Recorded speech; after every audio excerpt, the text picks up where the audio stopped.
Assalamu alaikum, 6th class. I'm your mathematics teacher. Today is Tuesday and the date is 7. Today we are going to start exercise 3.6. 3.6 का जो first question है वो भी आप लोगों का LCM HCF रिलेटेड जो हमने क्वेश्चन किए हैं उसी तरह का है, ठीक है, जो हम पहले कर चुके हुए हैं। इसमें सिर्फ वर्ड प्रॉब्लम्स जो हैं वो यूज़ हो रही हैं, जो इनको आप लोगों ने ध्यान से देखना है और समझना है। Find the greatest number that can exactly divide the number 108, 180 and 216, ठीक है। Greatest number that can divide 108, 180 and 216। Greatest है तो ग्रेटेस्ट हाईएस्ट सेम वर्ड होते हैं, ठीक है। हाईएस्ट कॉमन फैक्टर जो है वो हम इसमें निकालेंगे। तो हम इसके लिए कोई भी मेथड यूज़ कर सकते हैं। मैंने यहाँ डिवाइड करने वाला मेथड जो है यूज़ किया है, ठीक है। तो हमारे पास इनमें से पहले सबसे बड़ी दो वैल्यूज़ हम देख लेंगे। 216 सबसे बड़ी है और उससे छोटी 180 है। तो 180 जो है वो डिवाइड करेगा इसको, ठीक है, और किसको डिवाइड करेगा, 216 को डिवाइड करेगा 216 को। तो 180 आ जाता है, 36 बचता है। अब हमारे पास 180 जो है वो बड़ी वैल्यू है, तो ये हमारे पास स्क्वायर रूट के अंदर आ जाएगी। तो 180 36 5 ज़ा 180 हमारे पास ये ख़त्म हो जाता है। 36 इसका हाईएस्ट कॉमन फैक्टर है। इस हाईएस्ट कॉमन फैक्टर के साथ हमने 108 को भी डिवाइड कर देना है। तो 36 3 ज़ा 108 जो है वो हमारे पास आता है। और इस तरह हमारे पास जो हाईएस्ट कॉमन फैक्टर है इसका वो 36 आ रहा है। तो ग्रेटेस्ट नंबर हमारे पास कौन सा बनता है, 36 ही। 36 is the highest number that can divide 108, 180 and 216। ये मेथड आप लोगों ने पहले किया हुआ है ऑलरेडी। क्वेश्चन नंबर 2 है, find the smallest number that is exactly divisible by 5, 15 and 25। Smallest number that is exactly divisible by, ठीक है। तो इसके लिए हमने LCM जो है स्मॉलेस्ट लोएस्ट सेम है, ठीक है। तो लोएस्ट कॉमन मल्टीपल जो है वो निकालना है। इसके लिए भी हम ये वाला मेथड मैं आप लोगों को यूज़ करके दिखा रही हूँ, डिवाइड वाला, ठीक है। तो हमारे पास आ जाता है 5, 15 और 25। 5 के टेबल पे ही तीनों जा रहे हैं। फर्दर अगर हम देखें तो तीनों प्राइम नंबर्स आ गए हैं और कोई भी दो नंबर जो हैं वो सेम टेबल के ऊपर नहीं जा रहे हैं। तो हमारे पास प्रोसेस यहीं पे रुक जाएगा। 5 multiplied by 1 multiplied by 3 multiplied by 5, ठीक है। तो ये 75 हमारे पास आंसर निकलता है। The 75 is the smallest number that is exactly divisible by 5, 15 and 25। ये हमारे पास इसका लीस्ट कॉमन मल्टीपल जो है वो निकल आया है। इसी तरह अगर हम देखें तो क्वेश्चन नंबर 3 है, find the greatest number of a string that can measure exactly 27 metre, 45 metre and 63 metre long wooden border exactly, ठीक है। तो हमारे पास एक स्ट्रिंग जो है उसकी मेजरमेंट लेनी है जो कि उसके पूरे बॉर्डर को डिवाइड कर दे। तो अब ये क्वेश्चन जो है वो क्वेश्चन नंबर 3 बिल्कुल जो है इसमें ग्रेटेस्ट मेजर निकालना है, ठीक है। तो ग्रेटेस्ट नंबर ये ग्रेटेस्ट मेजर सेम चीज़ें 27, 45 और 63 से हम लोगों ने यही प्रोसेस करके हाईएस्ट कॉमन फैक्टर वाला तो हाईएस्ट कॉमन फैक्टर निकाल लेना है। सिर्फ फ़र्क कहाँ आ रहा है कि जहाँ ये हमारे पास 36 निकल रहा है, यहाँ हमने 36 मीटर राइट करना है, यानी इसके साथ यूनिट जो है वो राइट करेंगे लाजमी।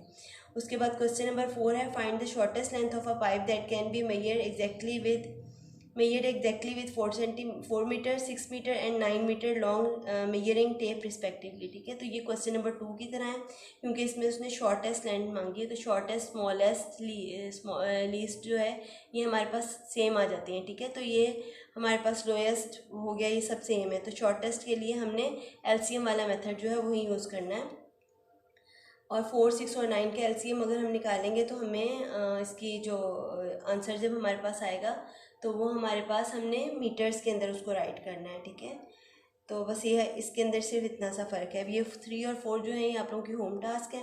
क्वेश्चन नंबर 5 जो है वो अगर हम देखें तो ये है, the paper of a notebook is 18 centimetre by 24 centimetre. Ali wants to cover the paper completely with square pattern of the same size, ठीक है। पहले तो हम देखें कि पेपर ऑफ अ नोटबुक है 18 सेंटीमीटर बाय 24, यानी कुछ इस तरह का पेपर जो है फॉर्म होगा जिसकी विड्थ 18 होगी और लेंथ जो है 24 है। रेक्टेंगुलर शेप का ये होगा हमारे पास। तो फर्स्ट इसका पार्ट है the largest possible area of each square pattern. अब जो इसके अंदर उसने छोटे छोटे स्क्वेयर्स ड्रॉ किए हैं, हमने बताना है उसका लार्जेस्ट एरिया कितना हमारे पास आया है, ठीक है। तो largest possible area of the square pattern जो है उसका सबसे बड़ा स्क्वेयर पैटर्न कितना इसके अंदर ड्रॉ हो सकता है। तो first we have to find highest common factor. तो इसके लिए भी हमने लार्जेस्ट से देख लें कि हमने हाईएस्ट कॉमन फैक्टर जो है वो फाइंड आउट करना है। लार्जेस्ट और हाईएस्ट सेम चीज़ में आ जाता है, किसी भी मेथड से कर सकते हैं। 24 को मैंने डिवाइड किया है 18 से, ठीक है। तो 18 1 ज़ा 18 हमारे पास 6 आ जाता है। अब 6 जो है वो डिवाइड कर देगा 18 को, ठीक है। तो हमारे पास 6 3 18, ये हमारे पास पूरा पूरा चला जाता है। तो इसका मतलब है हाईएस्ट कॉमन फैक्टर जो है 6 आ रहा है। अब उसने आगे हमें इसका एरिया फाइंड आउट करने को कहा है। तो एरिया का फॉर्मूला हमने पढ़ा हुआ है, लेंथ क्रॉस विड्थ होती है। तो जहाँ पे लेंथ और विड्थ हमारे पास सेम आ जाएंगी अगर, ठीक है, स्क्वायर के अंदर लेंथ विड्थ सेम होती है, तो हम इसको लेंथ क्रॉस लेंथ राइट करते हैं। और इन दोनों को बेस को जब हम इकट्ठी करते हैं, ये सेम जब हमने ये पहले पढ़ा हुआ है, तो हमारे पास इनकी पावर्स जो है वो ऐड हो जाती हैं सेम बेस के ऊपर, ठीक है। तो 1 + 1 2 हमारे पास आ जाता है। तो एल की स्क्वायर हमारे पास आ जाएगा। तो formula of the area of square हमारे पास क्या आ जाती है, एल की स्क्वायर आ जाती है। एरिया हमारे पास एल स्क्वायर है, तो ये 6 की स्क्वायर बन जाती है, और 6 6 36 सेंटीमीटर स्क्वायर आ गया। अब सेकेंड जो उसने पार्ट है उसमें कहा है the number of the square pattern that Ali can draw two cover the paper. कितने जो नंबर ऑफ स्क्वायर्स हैं वो उसके इसके अंदर बन सकते हैं, स्क्वेयर्स बन सकते हैं कि वो इसका मतलब पेपर को कम्प्लीटली कवर कर लें। तो ये हम देखते हैं the number of square pattern to cover the paper. उसके लिए हमें एरिया फाइंड आउट करना है। पहले एरिया ऑफ पेपर लेंगे, तो हमारे पास कितना आता है 18 × 24, यानी लेंथ क्रॉस विड्थ का फॉर्मूला लगाएंगे यहीं वाला, ठीक है। तो हमारे पास 18 × 24 432 आ जाएगा। एरिया ऑफ स्क्वायर हमने ऑलरेडी निकाला हुआ है 36 सेंटीमीटर स्क्वायर। तो इसका फॉर्मूला होता है number of squares is equal to area of paper divided by area of square, ठीक है। एरिया ऑफ पेपर क्या है 432 सेंटीमीटर स्क्वायर, और एरिया ऑफ स्क्वायर जो है वो 36 सेंटीमीटर स्क्वायर। सेंटीमीटर स्क्वायर से कैंसिल हो जाता है। तो 432 डिवाइडेड बाय 36 हमारे पास 12 आ जाता है। यानी टोटल नंबर ऑफ स्क्वायर्स कितने हैं जो इसके अंदर ड्रॉ होंगे, 12 नंबर ऑफ स्क्वायर्स। अगर हम इसके अंदर 12 स्क्वायर्स जो हैं वो ड्रॉ हो जाएं, तो ये जो हमारे पास शीट है ये पूरी कवर हो जाएगी, ठीक है। तो नेक्स्ट अब हम क्वेश्चन नंबर अपना स्टार्ट करते हैं। ओके क्लास, नेक्स्ट है हमारे पास क्वेश्चन नंबर 6। क्वेश्चन नंबर 6 में है in a morning walk 3 friends step off together, their step measure 70 centimetre 76 centimetre 90 centimetre respectively. At what distance from the starting point will they step off again together. 3 दोस्त हैं, पहला जो है वो 70 centimetre का step उठाता है, दूसरा 76 सेंटीमीटर का, और तीसरा जो है 90 सेंटीमीटर का। अब अगर उन्होंने इकट्ठे स्टार्ट किया है तो हमने बताना है कि कितने सेंटीमीटर का डिस्टेंस कवर करके वो तीनों दोबारा इकट्ठे हो जाएंगे, ठीक है। तो हमने इसके अंदर एलसीएम लेना है। टेकिंग एलसीएम लिया है तो 235 × 70, 238 × 76 और 245 × 90 आता है। 5 के टेबल पे जाएंगे तो 5 7 × 35, 38 वैसे ही आ जाएगा, 5 9 × 45 आ जाएगा। अब ये तीनों प्राइम नंबर्स आ गए हैं, तीनों में से दो भी किसी एक टेबल पे नहीं जा रहे हैं, ठीक है। तो इस वजह से इन सबको हम आपस में मल्टीप्लाई करेंगे। 2 5 7 38 और 9 इन सबको मल्टीप्लाई किया तो 23,940 आ रहा है। इसका मतलब है कि ये तीनों इतना डिस्टेंस 23,940 सेंटीमीटर का डिस्टेंस कवर करने के बाद आपस में इकट्ठे हो जाएंगे, ठीक है। अच्छा, अब यहाँ पे इसी तरह क्वेश्चन नंबर 7 है। क्वेश्चन नंबर 7 को देखें। 2 containers have 850 litres and 680 liters of milk respectively. Find the capacity of a largest container which can measure the milk in each container in exactly number of times, ठीक है। तो इसमें आपने largest से ही देख लें। लार्जेस्ट का मतलब है हाईएस्ट कॉमन फैक्टर जो आपने निकालना है। आप इसको डिवाइड वाले मेथड से या जिससे दूसरे मेथड जिससे आपका दिल करे इसको निकाल सकते हैं, ठीक है। तो आपने इसमें हाईएस्ट कॉमन फैक्टर जो है वो निकालना है, तो आपको पता चल जाएगा कि मिल्क के लिए एग्जैक्टली कितना है बड़ा जो कंटेनर है वो यूज़ किया जा सकता है कि जिसके अंदर ये दोनों लीटर्स का जो मिल्क है वो सेम अमाउंट के अंदर जो है वो हमारे पास आ जाए, ठीक है। अच्छा, अब आगे हमारे पास क्वेश्चन नंबर 8 है, ठीक है। क्वेश्चन नंबर 8 के अंदर हमारे पास है there are 416 364 and 312 students in 3 classes respectively. Buses are to be hired to take these students for a school trip. Find the maximum number of students who sit in a bus if each bus carries an equal number of students, ठीक है। यानी 3 classes के students हैं। एक class में 416 बच्चे हैं, दूसरे में 364 हैं, तीसरे में 312 है। हमने बताना है कि तीनों बसेस में कितने बच्चे जो हैं वो बिठाए जा सकते हैं इक्वली, कि वो यानी हर क्लास में से इक्वल जो है बच्चे उस बस के अंदर आ जाएं, ठीक है। तो हमने इसमें भी हाईएस्ट कॉमन फैक्टर लेना है। हाईएस्ट कॉमन फैक्टर लेने का तरीका वही है कि फर्स्ट हमारे पास जो 2 बड़े नंबर्स हैं उनको पहले हम लेते हैं, ठीक है। तो 416 सबसे बड़ा था, फिर 364 है, इसको डिवाइड कर रहा है, तो 1 सा 364 आ गया, 52 हमारे पास बचा। फिर हमारे पास 364 जो है 52 जो है उसको डिवाइड करेगा तो 52 7 से 364 आ रहा है। इसी तरह 52 जो है हमारे पास हाईएस्ट कॉमन फैक्टर इसका निकल आया है। अब हमने 312 को डिवाइड करना है, जो लास्ट हमारे पास वैल्यू बची है, तो 52 6 312 हमारे पास आ जाता है। इसका मतलब है 52 students of each class can sit in each बस, ठीक है, यानी 52 स्टूडेंट्स जो हैं वो हर क्लास में से एक बस के अंदर जो है वो बैठ सकते हैं। तो ये हमारे पास इसका आंसर आ गया। इसी तरह क्वेश्चन नंबर 9 है हमारे पास, 3 lighthouses flash their light every 16 second, ठीक है, 24 second and 40 seconds respectively. If they flash together at 2 PM, at what time will they next flash together.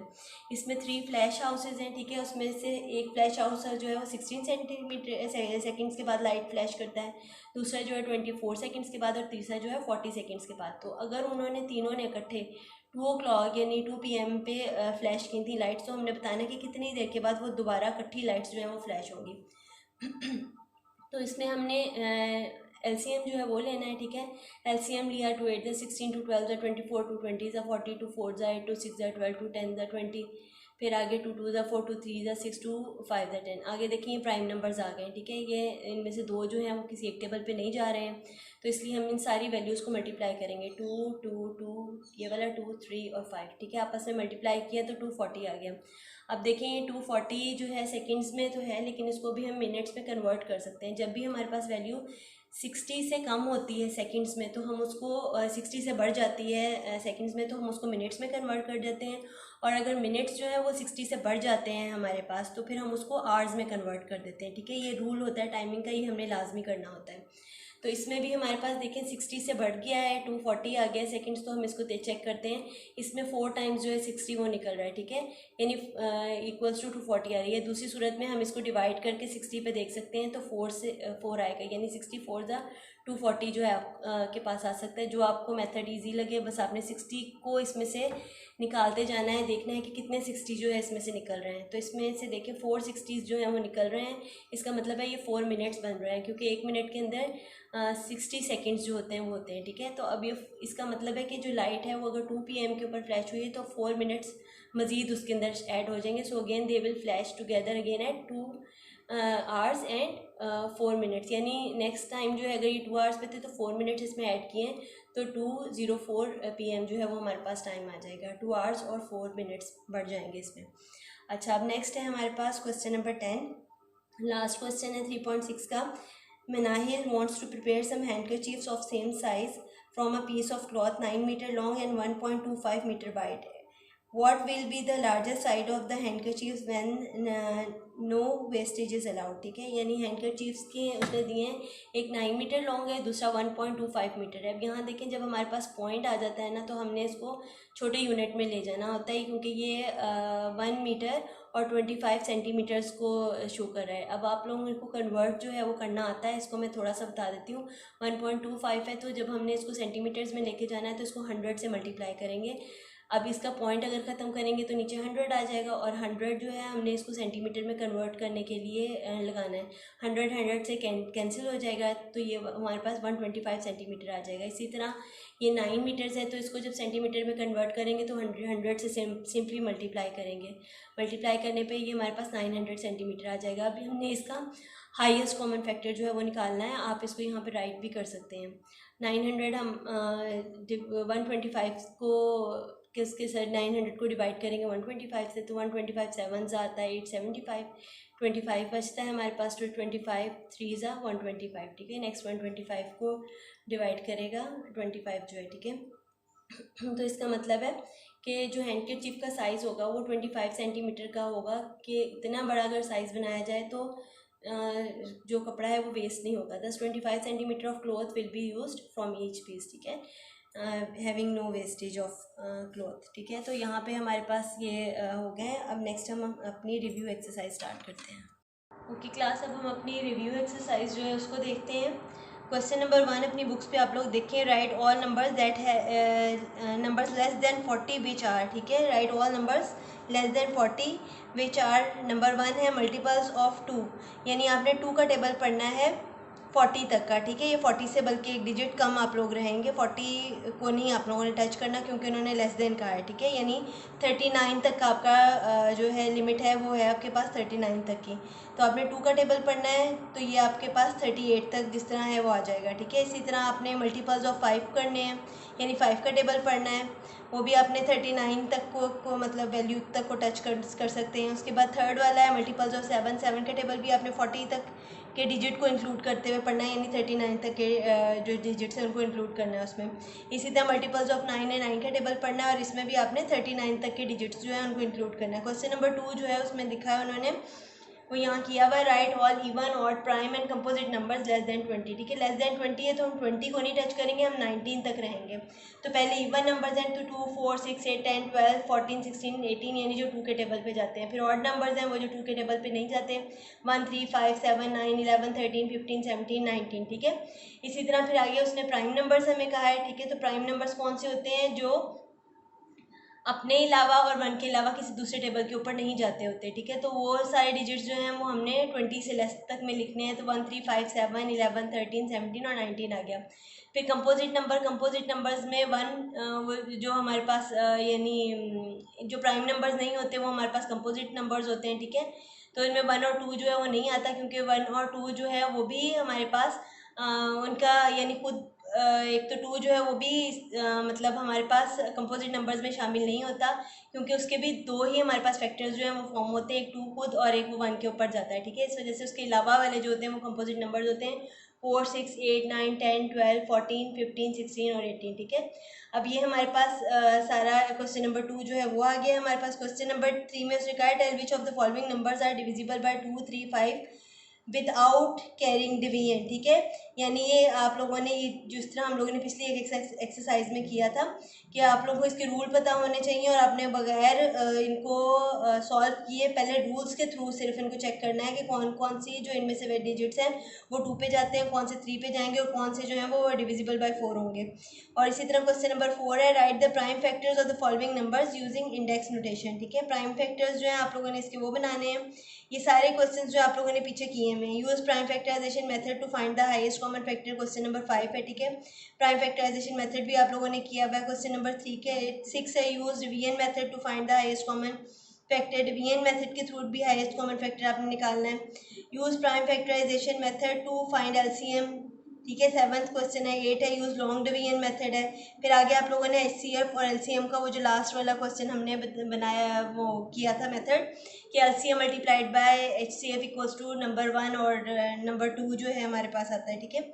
उसके थ्रू आप लोगों ने लास्ट वाले जो 2 क्वेश्चन हैं वो सॉल्व करने हैं। अब आप लोगों की डायरी, टुडे इज ट्यूसडे, ठीक है। तो ट्यूसडे को आप लोगों ने क्वेश्चन 3.6 का क्वेश्चन नंबर 1, 2 और 3 करना है, ठीक है। वेडनेसडे 8th को आपने 3.6 का क्वेश्चन नंबर 4, 5, 6 करना है। थर्सडे 9th को आप लोगों ने एक्सरसाइज 3.6 का 7, 8, 9 और 10 क्वेश्चन करना है। फ्राइडे को आप लोगों ने रिव्यू एक्सरसाइज स्टार्ट करनी है, क्वेश्चन नंबर 1, 2, 3 और 4 करना है। सैटरडे को आप लोगों ने रिव्यू एक्सरसाइज का 5, 6 और 7 क्वेश्चन करना है और मंडे को आप लोगों ने रिव्यू एक्सरसाइज का क्वेश्चन नंबर 8, 9 और 10 करना है, ठीक है। इन क्वेश्चंस में से जो क्वेश्चंस आप लोगों को करवा दिए गए हैं उनको आप लोगों ने बहुत समझ के पहले उनको करना है और उसके अलावा जो नहीं करवाए गए वो सारे आप लोगों की ने अपनी होम टास्क के तौर पे अपनी नोटबुक्स में करने हैं। तो आप लोगों का कोई भी क्वेश्चन जो है वो छोड़ना नहीं है आप लोगों ने अपना कोई भी क्वेश्चन, बल्कि सारे क्वेश्चन जो है वो आप लोगों की नीट नोटबुक के ऊपर हुए हुए होने चाहिए, ठीक है। और इनको अंडरस्टैंडिंग के साथ आप लोगों ने करना है और अच्छी तरीके से आप लोगों का वर्क जो है प्रॉपर्ली आप लोगों की नोटबुक्स पे होना चाहिए। Thank you.